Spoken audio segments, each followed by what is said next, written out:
हनुमान ब्रह्मा विष्णु महेश मनाऊं और खटुयाला श्याम गाँव सबकी वंदना मेरे पूर्ण हो सब काम। गुरुर ब्रह्मा गुरुर विष्णु गुरुर्देव महेश्वराय गुरुर साक्षात् परब्रह्म तस्मै श्री गुरुवे नमः। हरि भवानी तू वास करे मेरे घटकेरी पर्दे खोल रसना प्रवासा करो तमाई शुद्ध स्वदे मुख बोल। श्री गुरु चरण सरोज रज निज मन मुकर सुधार वर्णौ रघुवर विमल जसो जो दायक फल चार।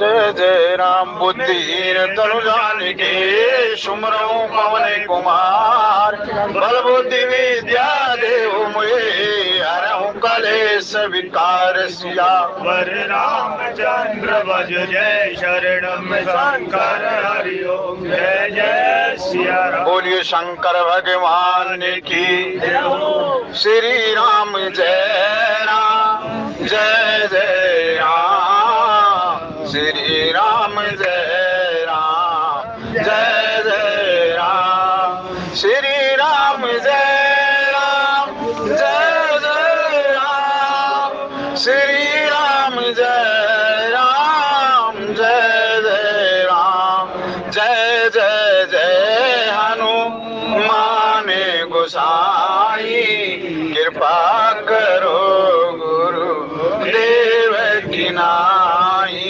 दीन दयाल विरत संभारी हर मम संकट वारी। जनक सुता जगे जननी जानकी अतिशय प्रिय करुणा निदान की। ताके योग पद कमल मनाओ जासु के पानी रे मल मति पाओ। श्री राम जय राम जय जय राम श्री राम जय राम जय जय राम। बोलिए शंकर भगवान की सत्य विधात्री इंदिरा देखी अमित अनुभव जय तय वेश आदि सुरे तय तय तने अनुरूप सियापति राम जय जय राम। बोलिए शंकर भगवान की कई समीप महेश तब हसी पूछ कुशलात तीन ही परचे कवन विधि कहूँ सत्य सब बात सियाप।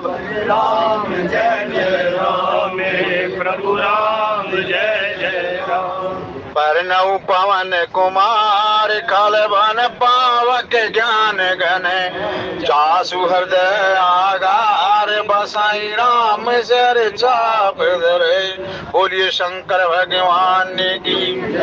आप सभी महात्माओं के चरणों में कोटन कोट प्रणाम। बोलिए जय श्री राम जय श्री राम। कहते कि जहाँ धर्म है ना वहाँ बुद्धि में भ्रम आ ही नहीं सकता। जहाँ पाप है वहाँ बुद्धि में भ्रम आ जाया करता है। लेकिन धर्म क्या है पाप क्या है पुण्य क्या है पाप क्या है ये हमारी समझ से बाहर है। कुछ समुदाय कुछ धर्म के कहते हैं कि प्रकृति में जो भी बनाया है प्रकृति ने जो भी बनाया है जितने जीव जंतु बनाए हैं वो सब हमारे इंसानों के लिए बनाए हैं। प्रकृति ने जो भी ये जीव जंतु हाथी घोड़े भैंस गाय आदि आदि जो भी कुछ बनाए ये सब के सब परमात्मा ने मनुष्य के लिए बनाए हैं। एक धर्म कहता है कि नहीं नहीं इनमें भी वही आत्मा है जो इंसान में आत्मा है जो मनुष्य आत्मा है किसी की आत्मा दुखानी नहीं चाहिए। तो हम एक समुदाय का है कि नर सेवा नारायण सेवा और एक धर्म उसको बोलता कि नहीं तुम अगर जा रहे हो अगर वो प्यासा है तो प्यासे को भी जल मत पिलाओ।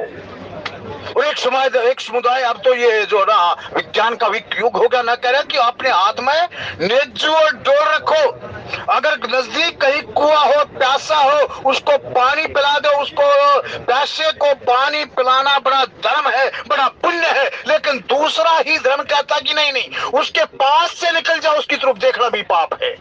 कहने लगे कि क्यों? कहने लगे कि इसलिए आप अपने कर्म के अनुसार सब भोग भोगते हैं। अगर आपने उसको पानी पिला दिया और वो जिंदा हो गया, पता ना चोर है, डाकू है, लुटेरा है, क्या है, समाज को कितनी हानि करेगा। और ये भी छोड़िए, वो अपने कर्म काटने पर बिल्कुल नजदीक के स्टेज पर था, उसके कर्म कट जाते, लेकिन तुमने पानी पिला करके उसकी और जिंदगी बढ़ा दी, उसको तुमने और पाप कमा लिया। कुछ समुदाय कहे कि मांस खाना बड़ा पाप है, कुछ कहते कि नहीं नहीं नहीं। एक समुदाय उसको बोलते नहीं नहीं, जैसे हम तो उन आत्माओं को मुक्त करे हैं, जैसी आत्मा तोते के अंदर है, वो तोते के शरीर को खा लिया तो सो आत्मा मुक्त होगी। जिस प्रकार एक पिंजरा, एक तोता एक पिंजरे में बंद है और उस पिंजरे को आप खोल दो तो वो जो है तोता मुक्त हो गया। इसी प्रकार वो आत्माएं उस पिंजरे में बंद है, उसके शरीर को नष्ट कर दो, आत्मा स्वच्छंद हो जाएगी। दूसरा कहता कि नहीं, ये तो करोड़ों करोड़ों जन्म के जो धर्म कर्म है वो भी नष्ट हो जाया करते, तो हमारी समझ से बाहर है। कुछ कहते हैं हमारे यहाँ दूध को बड़ा पावन मानते हैं, सात्विक आहार मानते हैं, लेकिन उससे ही दूध को कहते कि नहीं नहीं नहीं नहीं, ये दूध भी उसी खून से बना हुआ है, ये हमने ये भी नहीं पीना। बोला फिर क्या? बोला केवल और केवल पेड़ों के पत्ते भी नहीं तोड़ने, जो नीचे अपने सौते गिर जाया करते हैं और सूख जाया करते हैं, उन सूखे पत्तों को लेकर के वही तो पुण्य है। हमारी समझ से बाहर है। फिर मंथन किया गया साधु महात्माओं ने, पुण्य आत्माओं ने, विवेक की आत्माओं ने, कहने कि फिर ये धर्म है और पाप पुण्य है क्या? कहने लगे कि जो जीव सजग है, सजग होकर के जो अपना निर्वाह करता है वो धर्म है, और जो बेहोशी की हालत में अपना जीवन निर्वाह करता है वो क्या है? उसके लिए पाप है, उसके लिए अधर्म है। जो सजगता के साथ जीवन करता है, व्यापन करता है, वो धर्म है, और जो बेहोशी की हालत में अपना जीवन व्यापन करता है वो उसके लिए पाप बन जाया करता है। उसके लिए जो सहज भाव से, सजगता के साथ, जागरूकता के साथ जो अपना जीवन निर्वाह करता है वो धर्म है। और जहां धर्म है वहां बुद्धि में भ्रम आ ही नहीं सकता। क्यों नहीं आ सकता? जहां धर्म है ना, धर्म है, वहां सत्य है, और जहां सत्य है, सत्य ही परमात्मा है, जो तीनों कालों में था, है और रहेगा। और सत्य जिसके साथ है उसकी बुद्धि में भ्रम आ ही नहीं सकता। भ्रम आएगा ही हाँ जहां वो अपनी इस जीवन निर्वाह को, अपनी जीवन शैली को बेहोशी हालत में जो ना, खाओ पियो मौज करो, कुछ नहीं, ये सब। लेकिन इस धर्म और अधर्म के चक्कर में, पाप और पुण्य के चक्कर में ज्यादा नहीं, संतों ने निचोड़ कर दिया। कौन? स्वामी राम सुखदास जी महाराज। उसने कह दिया कि जो जागृत अवस्था में इस जीवन को, नानक ने भी बोल दिया भाई, जागो रे जिन जागना, अब जागन की बार, फिर क्या जागे नानका जब सो गए पांव बसा। जागना, बोला जी अब हम सारे जागे हुए हैं। कबीर दास जी महाराज से कहने लगे कि जी अब सारे जागे हुए। बोला नहीं नहीं नहीं, जी वाले आओ, उससे कहूंगा मैं कौन जागता है कौन। भले ही आपने ये जागते हुए दिखाई दे हैं, लेकिन भले ही मैं कथा करता हुआ दिखाई दे हूं, लेकिन पता ना कितनी बेहोशी हालत में हूं। जागना, उसी जागृत को गुरु की संज्ञा दी गई है। ये आपकी जितनी भी शरीर है आपका, ये आपका शरीर, 5 कर्म इंद्रियां, 5 ज्ञान इंद्रियां, मन बुद्धि चित्त, और 3 चिन्हों को जो गार की चिनाई बोलते हैं, नाना प्रकार के सब नाम अपने। लेकिन फिर भी ये इंद्रियां जागृत नहीं है, ये अंधकार में है। और लेकिन जैसे यो प्रकाश तत्व आया, ये इंद्रियां जागृत होगी। यही गुरु का तत्व, यही जो तू संग में था नित मेरे, ये नैना देख न पाए, इस चंचल माया के रंग में ये नैन रही उलझाए। कुल मिला के जो ये सारी की सारी जो भूमिका मैंने बनाई है, ये क्या है? सती जागरूक नहीं है माता सती, और जो जागरूक नहीं है उसके वहां से धर्म चला जाया करता है, और धर्म जाने का नतीजा क्या है? उसकी बुद्धि में भ्रम आ जाया करता है, और भ्रम का मतलब पता है क्या? भ्रम में पढ़ करके नाना प्रकार के पाप कर दिया करता है, और पापों का प्रायश्चित करने के लिए उसको देह त्यागने तक की नौबत आ जाया करती है। माता सती जागरूक नहीं है, जागरूक होती ना तो वहां जाकर के कुंभ ऋषि के आश्रम में कथा बड़े आदर के साथ कथा सुनती। और हम भी तुम जो है ना, इस रामचरितमानस से मैं ये नहीं जानता ये राजा होया, ये होया दशरथ में, ये होया नहीं होया, मैं इस पचड़े में पढ़ना ही नहीं चाहता। मैं तो इतना जानता हूँ ये रामचरितमानस के जो पात्र चयन किए हैं ये सारे के सारे हमारे शरीर पर हैं। दशरथ कौन है, राम कौन है, लक्ष्मण कौन है, सीता कौन है, ये मैं तर्क वर्क के विषय में जाना ही नहीं चाहता। लेकिन मेरे जो आध्यात्मिक मार्ग है ये रामचरितमानस, मैं इतिहासकार नहीं हम कि कौन सा वध क्या है क्या नहीं, अपने जीवन के कल्याण के लिए रामचरितमानस से बढ़िया जो ये पात्रों का जो चयन किया ना, शूर्पणखा क्या है? जो अपने स्वरूप को ही खा जाए वो शूर्पणखा है। और जो शूर्पणखा मतलब जो अपने स्वरूप को खा जाए, अपनी जो वासना को जागृत कर दे, उसका बहुत बड़ा परिवार होया कर। वो बड़े बड़े भाइयों की बहन है, वो रावण जैसे उसके भाई हैं, कुंभकर्ण जैसे उसके भाई हैं, मेघनाथ जैसे उसके भतीजे हैं, बहुत बड़े परिवार की हो। ये क्या है? हमारी वासना ही शूर्पणखा है। और ये काम, क्रोध, मोह, लोभ, अहंकार, ईर्ष्या, द्वेष, ये सब का सब उसका परिवार है। कितने सुंदर ढंग से इसको व्याख्या कर दी। और क्या चाहिए? सती माता ने कथा नहीं सुनी। अगर जीव जो है ना, कथा क्या, हम कथा को भी क्या मानना है? कथा जो है जीव की व्यथा दूर करे है। लेकिन हम ऐसे भ्रम में पड़ जाए हैं जो जागृत अवस्था में नहीं है ना, जो जागृत अवस्था में नहीं है, वो जो है ये कथा तो व्यथा मिटाने के लिए, लेकिन व्यथा को और अपने अर्ध गिर्द कर करके व्यथा और पाल दे है। माता सती ने कथा नहीं सुनी। और इसका जीव का क्या मतलब? जीव अगर है ध्यान पूर्वक कथा सुन लेना, जागृत अवस्था में कथा सुन ले, तो परमात्मा उसका कहीं भी हो आपका वर्ण कर लेंगे। परमात्मा ये गारंटी है उस आत्मा को, जिस आत्मा ने कथा सुन ली ना, प्रभु के लीला गुण धाम ये सारे के सारे सुन लिए, परमात्मा उसका वर्ण कर लेंगे। और रुक्मिणी विदर्भ देश का राजा भीष्म, उसके 5 पुत्र, बड़े पुत्र का नाम रुक्मी और एक प्यारी सी बेटी जिसका नाम रुक्मिणी। रुक्मिणी जो है ना वो भगवान की उन्हें जागृत थी, सहते ही अपनी माता का आश्रय लिया था। बेटी की सबसे बड़ी गुरु उसकी माँ है, और माँ जागृत है ना, माँ जागृत है तो होने वाली जो उसकी संतानें है ना, इतनी दिव्य संतान होगी कि हर नर नारायण जैसा लगेगा। लेकिन माता को जागरूक होना पड़ेगा। अच्छी अच्छी कथाएं सुनाई, कृष्ण भगवान की कथाएं सुनाई। माता रुक्मिणी ने कृष्ण भगवान की लीलाओं का श्रवण किया। मन में इच्छा आ गई क्यों ना कृष्ण भगवान मेरा वर्ण कर ले। और एक बार ये इच्छा, ये रुक्मिणी की उसकी कृष्ण की कथा नहीं, ये हमारी आपकी कथा है।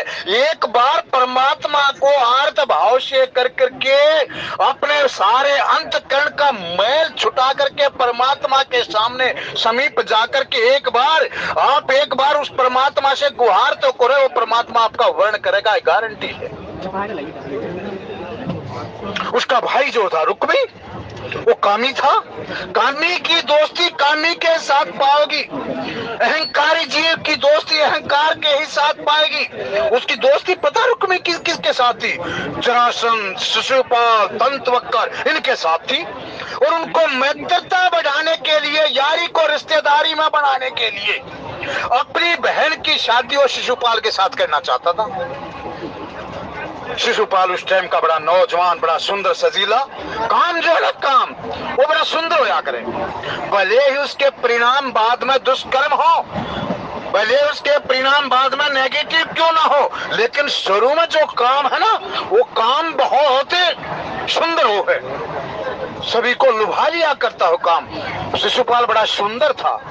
और जो है ना ज्ञानी, जो पुरुष होगा ज्ञानी, उसके चेहरे पर तेज तो होगा लेकिन सुंदर नहीं होगा।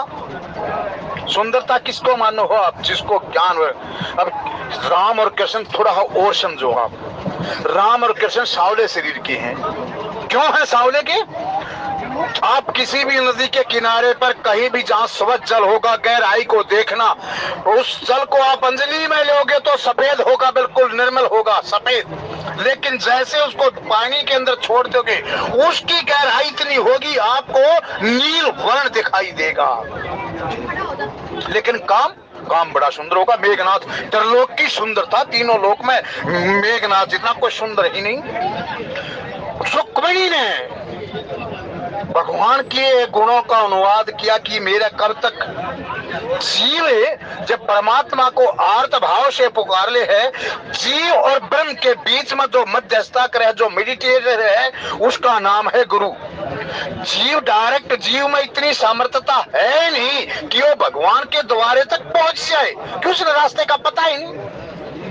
लेकिन वो जब गुरु का आश्रय ले लेगा, मन वचन कर्म से सारे के सारे उन संसाधनों को छोड़ करके केवल और केवल एक परमात्मा को समझ करके, गुरु को ही परमात्मा समझ करके, उनकी चरण रज ले करके, वो जो है ना गुरु जो है आपको परमात्मा के द्वारे तक, परमात्मा के द्वारे तक नहीं, उसको हाथ में सौंप करके गुरु चला जाएगा। कह लगे कि और आत्माओं का मन उद्धार करना है। वहां रुक्मिणी का जो गुरुदेव थे, वो सदैव जी, उसको पत्र लिखा। 7 श्लोकों में माता रुक्मिणी ने जो है भगवान की वंदना की। 6 श्लोकों में परमात्मा के जो है ऐश्वर्य है, परमात्मा ना 6 ऐश्वर्यों से युक्त है, इसलिए तो परमात्मा है। अब बहुत से पता है शंकाएं करे हैं कि कई रामायण में सतकोटि पारा रामायण है। कहने लगा कि मेरे पास फोन भी आए, बोला सीता तो इतनी बड़ी थी, 25 साल की दिखा दी, और भगवान राम 6 साल के थे, ये अन्याय तो नहीं है? माता सुनैना ने भी बोल दिया कि राजाओं तुम जो बैठे हुए हो, ये जो है क्या अन्याय हो रहा है? ये छोटा सा जो हंस का बच्चा है, ये रामचरितमानस में भी लिखा है, ये क्या नहीं? वहाँ 6 साल का मतलब है 6 जिसके पास ऐश्वर्य है, और फिर भी, और माता कहाँ से पैदा हुई उनको समझ में नहीं ना। माता पृथ्वी की पुत्री है, प्रकृति है, और प्रकृति कितने तत्वों से बनी है, ये खुद अंदाजा अपने आप लगा लियो। हाँ, कुल मिलाकर के वहां वर्ण किया, हरण नहीं किया। कृष्ण भगवान ने माता रुक्मिणी का हरण नहीं किया, वर्ण किया है। हम काम की दृष्टि से अगर देखेंगे तो उसने क्या है, हम काम, हमारे भूत पर काम सवार होगा ना, तो ये काम को काम ही नजर आएगा। कह लगे कि प्रेमी प्रेमिका नहीं, उसके गुण सुन करके उसको, जैसे आप है ना, अगर ये डिब्बे वाले भगत हैं, इनके मन में भी आता होगा कि हे परमात्मा एक बार तो आकर के मेरा वर्ण तो कर ले, परमात्मा एक बार मेरा हाथ तो पकड़ ले। तो ये कामी जो होगा वो काम की नजरों से देखेगा, ज्ञानी जो होगा उसमें जो है लीलाएं देखेगा। वहां माता रुक्मिणी का हरण नहीं। कहने लगा कि ये जो रथ है ना, इसकी सारथी तू बन, मैं तेरे पीछे। दुनिया वाले देख ले कि कृष्ण हरण नहीं, आज रुक्मिणी का वर्ण करके ले गया। वो ज्ञान उस भक्ति को अपने साथ ले गया। ज्ञान के बिना भक्ति अधूरी है, और भक्ति के बिना ज्ञान अधूरा है। यही वहां से कथा नहीं सुनी, आए वनों में, वो भगवान की लीलाएं चल रही, और ये लीलाएं भी साधारण नहीं, लीलाएं अब भी चल रही हैं। वो परमात्मा है ना, परमात्मा हमेशा हर वक्त सबके साथ मौजूद है। जंगल बियाबान हो चाहे कैसा भी हो, हाँ ये ठीक है, इस चकाचौंध में परमात्मा आपने दिखाई नहीं दे रहे। अगर दिव्य दृष्टियों से देखोगे परमात्मा आपको गोद में उठाए हुए है। अगर वो परमात्मा वायुसगन वन में अगर लीलाएं कर रहा है, पेड़ पौधों के साथ आपने वो खिलवाड़ी कर रहा है, एक दादा अपने पोतों के साथ किस प्रकार खेलता है, इसमें हर्ज क्या है? अरे सारी सृष्टि परमात्मा की बनाई ओर है और ये लीलाएं हमने दिखाई भी नहीं दे। माता सती लीला देखने की अधिकारी नहीं थी, क्यों? क्योंकि उसकी कथा नहीं सुनी। लेकिन शंकर भगवान जब गुरु आपके सानिध्य में, गुरु के आप सानिध्य में होगे तो परमात्मा की लीलाएं आपने साक्षात दिखाई देंगी। ये गुरु की महिमा है और उसको कर रहा है। जय हो। और मन में सोच ली, देखिए कितनी गजब की कथा है ये। कथा सुनने का फायदा क्या है? जिस इष्ट की भी आप कथा सुनोगे ना, जिस गुरुदेव के महाराज की आप कथा सुनोगे, जिसकी भी कथा सुनोगे, आपके मन में ये आना चाहिए कि आज मैं ये कथा सुनी तो मेरे इष्ट के दर्शन हो जाने चाहिए। अगर आपने सच्चे मन से कथा सुनी है, कह लगे कि मेरे प्रभु का ये अवतरण तो हो गया, लेकिन मैं उनके पास जाऊं कैसे? चला गया तो भेद खुल जाएगा। ये तो गुप्त लीला कर रहे हैं भगवान। ये जो रावण ने जो वरदान मांगे हैं, इनको पूरा करने के लिए परमात्मा अवतरित हुए हैं। हे परमात्मा, कोई ऐसी लीला करो कि मैंने आपके दर्शन हो जाएं। और वो दर्शन हो गए। जैसे ही देखा वहां जंगलों में प्रभु उस वन में लीला करे, माता सती को भ्रम हो गया। कहने लगा कि ये मेरे प्रभु ने इसको सच्चिदानंद कह करके पुकारा है। हाँ, मैं एक बात जानती हूँ कि जो शंकर भगवान हैं, शिव जी महाराज ये सर्वज्ञ हैं, इनकी वाणी कभी झूठ हो नहीं सकती। लेकिन अगर ये मेरे प्रभु ने, मेरे स्वामी ने, मेरे शंकर भगवान ने इसको सच्चिदानंद कह करके पुकारा, सत्य चित और आनंद, तो ये फिर काहे का सत्य है जब इसने अपनी नारी का ही नहीं पता। हाँ, ये एक बात और है, अगर मैं अपने पति के वचनों पर पूरा विश्वास करूं हूं, लेकिन बुद्धि में भ्रम आ गया, करूं या ना करूं, कि अगर ये राजकुमार दशरथ का बेटा होता तो मेरे प्रभु कभी भी उसमें नहीं, इसका मतलब ये ब्रह्म है, और ब्रह्म है तो सच्चिदानंद नहीं है। यो अगर ये सत्य है तो झूठे में रख के पीछे क्यों दौड़ रहा है? और चित्त है, भगवान कृष्ण ने गीता में बोल दिया कि सबके हृदय का मैं चित्त में मैं बैठा हुआ, चित्त तो इसने अपनी नारी का ही पता नहीं। और ये बोल दिया साथ में आनंद है, जब ये एक विरह में है तो इसको आनंद कैसे? मेरे प्रभु ने बोल दिया कि ये जग पावन है, जग को पावन करने वाले, एक ये निर्दोष मृग की जो हत्या करने को आतुर है, तो ये पावन कैसे हुआ? फिर ये इतना विरही है और कह दिया कि काम नशावन है, ये काम को ना, इसके दर्शन मात्र से ही काम वासना का नाश हो जाया करता है। तो ये इतना विरही है, ये खुद इतना विरही है, तो ये काम नशावन होया करते। इन 5 प्रश्नों को लेकर के माता सती के मन में जो ना वो शंकाएं होगी। नहीं, अगर शंकर भगवान ने बहुत समझाया कि नारी का स्वभाव, वहां नारी भी बता दिया अर्धांगिनी है, कह लगे कि जाकर परीक्षा ले ले। और जैसे ही परीक्षा ली, बैठ के कि मैं सोच रही कि मैं परीक्षा कैसे लूं, माता सती का रूप धारण करके आगे चल पड़ी। लक्ष्मण जी महाराज ने यहाँ बड़ा गूढ़ तत्व है भाई, लक्ष्मण जी महाराज ने पहचान लिया। क्यों? जिसके जीवन में वैराग्य होगा ना, और जिसने भगवान का संग ले लिया होगा, वो माया को नहीं पहचान सकता। जो गुरु और चेला, ज्ञान और वैराग्य है, गुरु ज्ञान है तो चेला वैराग्य है, और वो साथ साथ एक यात्रा कर रहे हो, वो माया के प्रपंच में पड़ सकता है कभी उसका चेला जिसने गुरु का आश्रय ले लिया हो। इसी प्रकार लक्ष्मण जी महाराज किसके आश्रय में है, उसका आश्रय दाता ये तो देखिए है कौन, वो परमपिता परमेश्वर। वो क्या सती माता को नहीं पहचान पाएगा? वैराग्य, वैराग्य इसलिए तो वैराग्य किस लिए?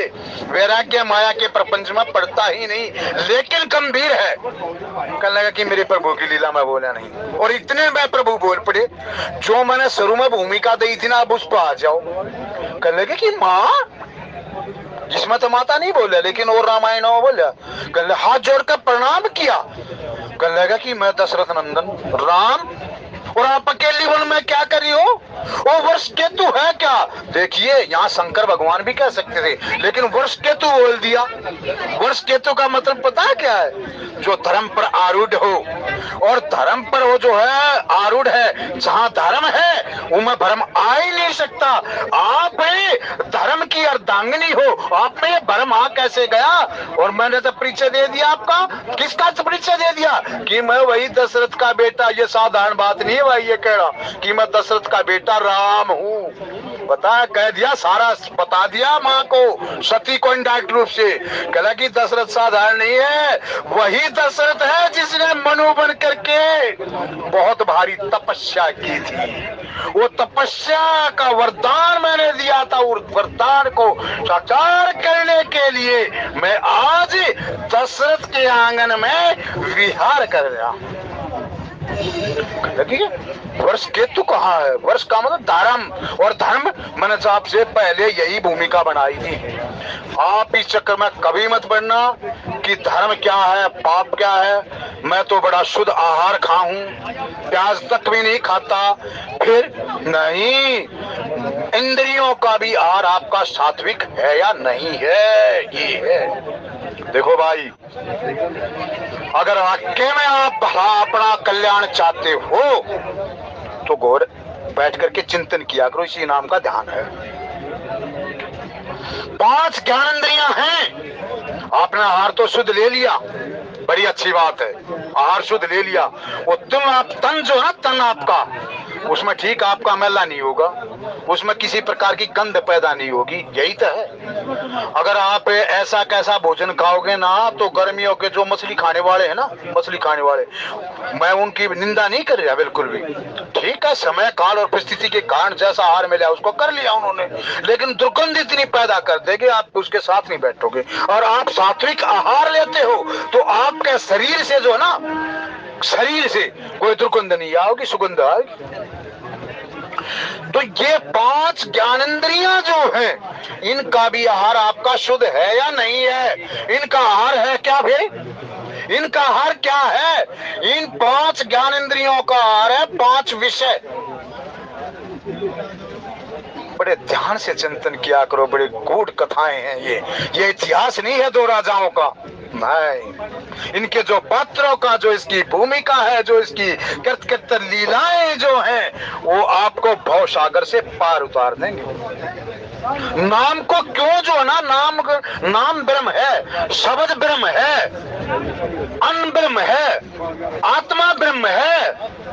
नाम जो है ना, नाम, इसमें नाम भी है, रूप भी है, लीला भी है। अब लीला का जैसे ही आप करोगे, नाम का भी गुणा होगा और गुणा तो उसका भी। एक तो आप जीवा से जो है रस, जो रस है ना, जीवा का जो जीवा ज्ञान इंद्रियां है, और इसका विषय क्या है? रस। रस कौन सा? आप सांसारिक रस लेना चाहते हो या भक्ति का रस लेना चाहते हो? अगर भक्ति का रस लेना चाहते हो तो शब्द जो है वो ब्रह्म है, उसका विषय, उस इंद्री को आहार ठीक मिल गया। अब ये आंखों का विषय क्या है? नहीं पता। आंखों का विषय है रूप, आंखें चाहेंगी रूप। अब ये कौन सा रूप देखना चाहे हैं? ये संसार का रूप देखना चाहे कि परम पिता परमेश्वर सच्चिदानंद का रूप देखना चाहे? अगर संसार का रूप देख लिया, विषय है, विषय ये तो अपनी चारा चर खाओंगी इंद्रियां, तो इनका है अधिकार है, इंद्रियां तो अपना चारा चरने जाएंगी। अब इनको तामसिक चारा चराओ या सात्विक चारा, ये आपके विवेक के ऊपर डिपेंड करे है।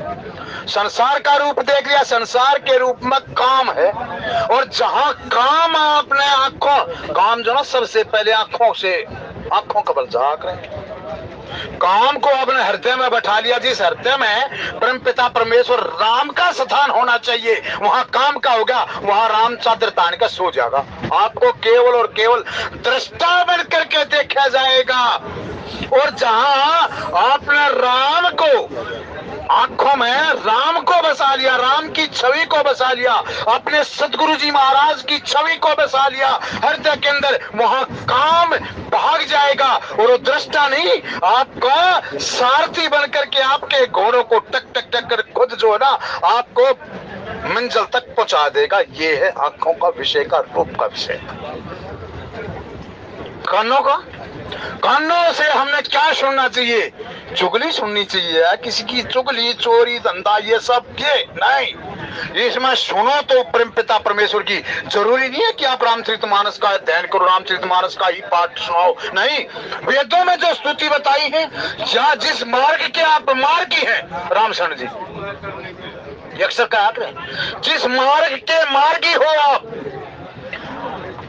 फिर परमात्मा को एक, उस ईश्वर को एक, परमपिता परमेश्वर को जो एक ही है, उनमें सबकी आस्था ना, उसके जो गुण हैं उन गुणों को याद करके कानों से सुनना, ये कानों का विषय है। नाकों से क्या जो सुगंध है, कौन सी? आहार की नहीं, मीठे मीठे व्यंजनों की नहीं, इनकी नहीं, पेट खराब कर देगा। जैसे चप लगा दिया ना, वो आज तो भाई शाही पनीर का तड़का है यार, करा हो, मन विचलित हो गया।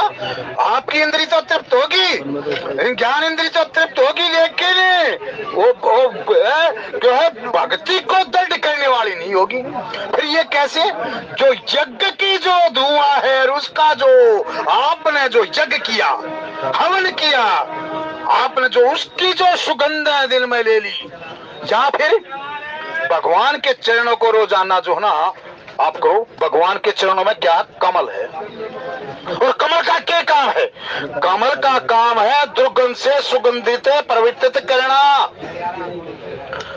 अरे भाई ये कथाएं क्या है? पति ने त्याग दी, कौन त्याग दी? अहिल्या त्याग दी, अहिल्या त्याग दी ना, अहिल्या त्याग दी। जो पत्नी पति के द्वारा त्यागी गई हो, सारा संसार से हम उससे भी खोटे कर्म कर रहे हो, प्रणाम दर कर चल लेंगे। क्यों? उसके स्वामी ने उसका त्याग कर दिया। उसमें लिखा है अहिल्या बेचारी सब की ओर देखती थी, लेकिन अहिल्या को कोई नहीं देखता। ये दुनिया का दस्तूर है। जो त्यागा हुआ है वो सब की तरफ गुहार लगा हुआ है, लेकिन उसका समय पर कोई साथ देता नहीं। उसका साथ कौन दे है? उसके जीवन में दुर्गंधता आ गई, इस दुर्गंध को दूर कौन करे है? ये तो जो महात्मा संत महात्मा है वही हमारे जीवन की दुर्गंध दूर करेंगे। विश्वामित्र को दया आई, क्या लगे राघव ये संसार ने इसकी दुर्गंध दूर नहीं की। बोला दुर्गंध कैसे होगी? बोला कोई भूल होगी। जवान भाई बहन बापू मुरारी का आग्रह, भूल किससे नहीं हो जाया करती है, भूल हो जाया करती है, लेकिन संत के आश्रय ले लो। वो राम राम रटती रही। राम राम का क्या है? एक बार संत वो परमात्मा को पकड़ के लिए आएंगे। राम राम की विशेषता की राघव ये दुर्गंध है, इसको सुगंध में बोला मैंने सुना है तेरे चरणों में मुख्य 24 चिन्ह है, उनका मैं जिक्र अब नहीं कर तो स्टेशन आने वाला। कहने लगा कि फिर बोला एक तेरे चरणों में कमल भी है, और कमल की क्या विशेषता है? वो दुर्गंध से सुगंध को चरण को क्या हो? कमल चरण रज चाहती, कृपा करो रघुवीर। आप इसके चरणों की रज जो है ना वो करते हो। जैसे आप भी, आपका जो इष्ट है, आपका जो गुरुदेव है, मानसिक चरणों की रज ले लिया करो भाई। मान लो अरोड़ा जी का गुरु तो भाई वृंदावन में बैठा है, कश्यप जी का गुरु तो वृंदावन में बैठा है। सुबह उठ कर परमात्मा रोजाना बना में चले गए थे, जब भी दशरथ जी के उसके पैर छुआ करते। क्या है? एक फौजी भाई वहां जो है चाइना बॉर्डर पर जो है ना पैरा दे है, लेकिन रोजाना माँ बाप के चरणों की रज ली है। ये मानसिक जो रज है क्या है? सुबह उठो और पृथ्वी माता से हाथ जोड़ करके, पृथ्वी माता क्या पता क्या करेगी? ये हमने रामायण बताओ। जो संदेश है ना आपका संदेश, पृथ्वी माँ वहां तक पहुंचाने में सहायक बन जाएगी। जब भगवान राम चले ना, पृथ्वी माता को स्पर्श किया, पृथ्वी माता को जैसे स्पर्श किया उसका आभास किसे हो गया? माता सीता कहां 7 समुद्र लंका पार बैठी हुई कि मेरे रघुवर आगे है। ये संदेश किसने दिया? ये संदेश दिया पृथ्वी मां ने। पृथ्वी कौन है? सीता माता की मां है, उसकी बेटी है। यही प्रकार भक्ति, ये बड़े गूढ़ भाव हैं। फिर ये किस प्रकार से कथा आगे बढ़ती है और संशय किस प्रकार दूर, ये भी है। एक बार अगर बुद्धि में भ्रम आ जाए फिर उसको मिटाने वाला कोई नहीं, फिर तो परमात्मा ही भला करेगा उसका। इस देह त्यागने के बाद क्या दुर्योधन के बुद्धि में भ्रम आ गया? बड़ी गजब की कथा है, थोड़ी सुना दूं क्या? दुर्योधन का भ्रम आ गया। भ्रम कब है? धर्म नहीं, धर्म चला गया, वहां से चला गया, धर्म की हानि हुई, भ्रम पैदा हो गया। लेकिन विदुर जी महाराज के धर्म बढ़ता चला गया और किसके पास गया? सीधा धृतराष्ट्र के पास गया। ये धृतराष्ट्र, ये पता है क्या है? ये साधारण पात्र मत मानो। धृतराष्ट्र एक नाग की प्रजाति है। अपनी काम वासना पूरी करने के लिए अपनी औलाद को भी निगल जाया करे, पर उसने सिंहासन जरूर चाहिए, अपनी काम वासना पूर्ण। धृतराष्ट्र के 100 बेटे मारे गए, उदाहरण ले लो आप। अगर 100 बेटे मारे गए तो उसी टाइम पे संन्यास आश्रम लेकर के वनों में चला जाना चाहिए था, लेकिन नहीं। फिर भी भीम के झूठे टुकड़ों पर वही हस्तिनापुर में राज्य करता रहा। कोई बात ना, मैं राज्य का अधिकारी हूँ, कोई बात ना। अपने मनों के अपने मन के साथ जो है ना, ये धृतराष्ट्र ये सिंधी कर लिया करे, कोई बात नहीं। 5 बेटे भी मेरे ही हैं। तब वहां बेटे नहीं लगे उसको। वो द्रौपदी को जब नगर किया जा रहा था तब उसके बेटे नहीं थे। और युद्ध के दौरान पहले ही श्लोक में जब उसको बेटे नजर नहीं आए, जब तक मेरे ये है ना धर्म क्षेत्र कुरुक्षेत्र समवेता युजुत्सु माम का च पांडव सरे, वहां तो मेरे पुत्र और ये और वो धृतराष्ट्र 100 बेटों की भी बलि चढ़ाने के बाद आज जो है आज से इतना क्या हुआ? करे कि मेरे तो बेटे, क्या बात है, कोई बात ना, मर के ये भाई के बेटों मर मेरे में क्या फर्क है? ये है धृतराष्ट्र। और जिसका विवेक जागृत नहीं है उसका धर्म चला जाया करता है, और जब धर्म चला जाया करता है भ्रम आ जाया करता है, और जब भ्रम आ जाया करता है तो पूरे कुल का नाश हो जाया करता है। विदुर जी महाराज गए धृतराष्ट्र के पास। कला की राजन एक बात से बोला, क्या? बोला अगर एक बहुत बड़ा साम्राज्य हो, देश हो, और उस देश में एक छोटा सा प्रदेश हो, और उस प्रदेश में कोई ऐसी बीमारी हो, अगर उसका त्याग कर दे देश का भला हो जाए तो उसे प्रदेश का त्याग कर देना चाहिए। बोला एक प्रदेश हो और उसमें बहुत सारे गांव हो, और एक गांव में ऐसी बीमारी आ जाए और उस गांव का त्याग करने से वो प्रदेश का भला हो जाए तो उस गांव का त्याग कर देना चाहिए। और बोला एक राजन एक बात और, जैसे मेरा ही शरीर है, इसमें नाना प्रकार की इंद्रियां हैं, किसी अगर अंगूठे में या अंगुली में किसी प्रकार कोई विकार हो जाए, और ये पता है जब तक ये अंगुली दूर न हो जाएगी शरीर से, उस उंगली को काट कर ही फेंक देना चाहिए। राजन इसी प्रकार ये दुर्योधन एक कुल की कड़ी है, और ये कड़ी कमजोर हो चुकी है, ये अपने मार्ग से हट चुकी है, इसलिए इस कड़ी को तोड़ करके फेंक दो राजन, तेरे कुल का इसी में भला है, ना पूरा कुल तेरा जो है पानी में डूब जाएगा। इतने फिर आ गया जो बोला दासी पुत्र, देखिए अहंकार, मेरे टुकड़ों पर पलने वाले, मैं तेरे को आज्ञा देता हूं, मेरा अभी जो है तू भाग जाए यहाँ से। कहने लगा कि तू क्या भगाएगा मेरे को, मैं खुद ही जाने वाला। और जैसे ही पगड़ी रख करके वो सिंहासन का त्याग कर दिया, मंत्री पद से त्याग कर दिया, रास्ते में क्या सोचता जा रहा है कि मैं दुनिया ने तो ठुकरा दिया, जिनकी इतनी सेवा की मैंने मन वचन से कर्म से, क्या वो कृष्ण भगवान भी मेरे को ठुकरा देगा? यही बात कहनी थी। और कृष्ण भगवान कहने लगा युधिष्ठिर से, युधिष्ठिर आज दूत बन के, धर्म दूत बन करके मैं जाऊंगा। दूत तो एक बहाना था, माता विद्रोहिणी को और विदुर को उसने केवल दर्शन देने थे। क्या मतलब?